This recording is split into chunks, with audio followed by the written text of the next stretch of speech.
Today we're going to look at something called radicals. Let's do a quick review. What's a power function? What's an exponential? So if you take a look at these two, a power function has an exponent that is a number, and an exponential function has an exponent that's a variable. And there's two different ways that you can solve. So exponential function, we know how to find a common base, and we also know how to use guess and check. For a power function, you just use opposite order of operations. And to get rid of the fifth power, that's what we're going to look at today. So it says, explain in your own words the difference between a power function and exponential function. Look at the exponent. One's a number, one's a variable. All right, so today we are going to do investigation getting to the root. In your calculator, create a table for y equals x to the 1/2 power. Okay, so let me open a calculator page. Add a graph. All right, so if we add a graph, let's make a table. So let's do x to the power of 1/2. And we can see what that graph looks like. This graph should look familiar. We looked at it in the functions unit. If you remember what it is, you can write it down. Otherwise, I think if you hit, I think it's Control-T for a table. Let's see if it works. There's your table. All right, so here's our table right here. When you plug in a 1, you get a 1. When you plug in a 4, you get a 2. When you plug in a 9, you get a 3, and so on. So you might be able to recognize this function. It is the graph y equals the square root of x.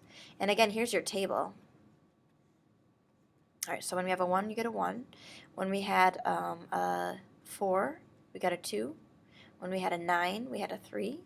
A 16 will give you a 4. So x to the 1/2 power is the same as the square root of x. This is called a radical sign right here, the square root sign, a radical sign. And we're going to look at how you can change something from a fraction to a radical, and vice versa. So the conjecture is y equals the square root of x is the same as y equals the square root of x. X to the 1/2.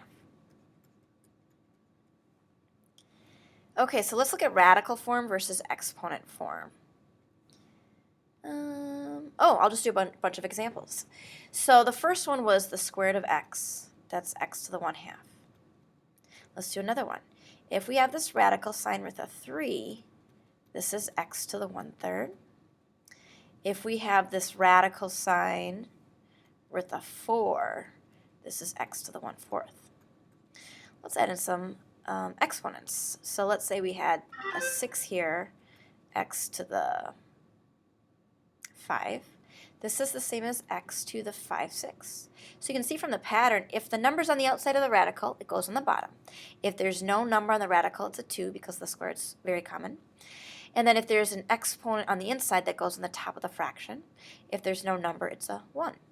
So let's try rewriting these as radicals. So this one right here, the number on the bottom goes on the outside. The number on the top goes as the exponent. This one right here, again, the number on the bottom, denominator, goes on the outside, and the number on top is the exponent.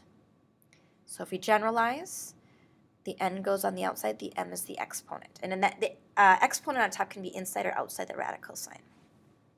Let's go the opposite way. Let's rewrite this as a power. So this would be x to the 3/5 power.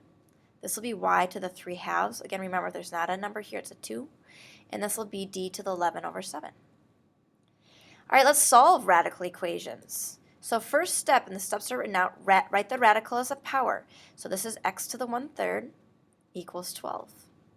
All right, get this by itself, which it is. Raise both sides to the reciprocal of the exponent. To get rid of the 1/3 power, we're going to take each to the 3rd power. And the reason why we do that is any number times its reciprocal is 1. So this cancels, and we get x equals 12 to the 3rd. And I'm not sure what that is, so I'll type it in. 12 to the power of 3, 1728. And you can check your answer by doing the cubed root of 1728. The cubed root is Control and then the power button.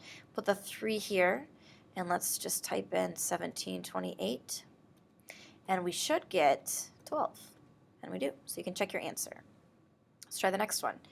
This is x to the 3/4 power equals 7. So to get rid of the 3/4 power, take it to the power of the reciprocal. Again, the reason why we do this is anything times its reciprocal is 1. So we get x equals, and this I'll have to do my calculator. So 7 to the 4/3 power is 7 to the power of 4/3. And we get about 13.4. try the next one. So we have 2 over x to the, and it doesn't matter where the exponent is, it still goes on the top, 3/2 power equals 16. I don't like this fraction on the bottom. Let's multiply or cross multiply. So we have 16x to the 3/2 equals 2. Divide each side by 16. We get x to the 3/2 equals 1/8, whatever that is. And then we're going to take each to the power of the reciprocal, to the 2/3 power. So here's how you type it in. 1 divided by 8 in parentheses to the power of, and it was 2/3, so 2 divided by 3. So we get 1/4 for an answer. And the last one, I'll just write it up here. The 4th root of x minus 2 equals 1. Get rid of the minus 2 first, so plus 2 to each side. Rewrite this as a fraction. This is x to the 1/4 equals 3. And then to get rid of the 1/4 power, take it to the power of the reciprocal. So we have 3 to the 4th, or 3 times 3 times 3 times 3. Let's type that in.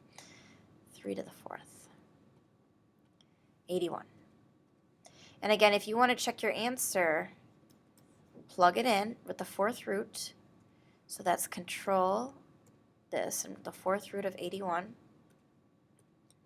And then I think it was plus 3.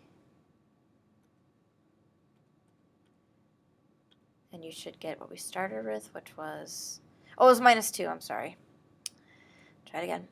So the 4th root of 81 and minus 2. And we should get what we started with, which is 1. Okay, so you can check your answers. So in your assignment today, practice solving your radical equations, but first know how to change your radical to a fraction.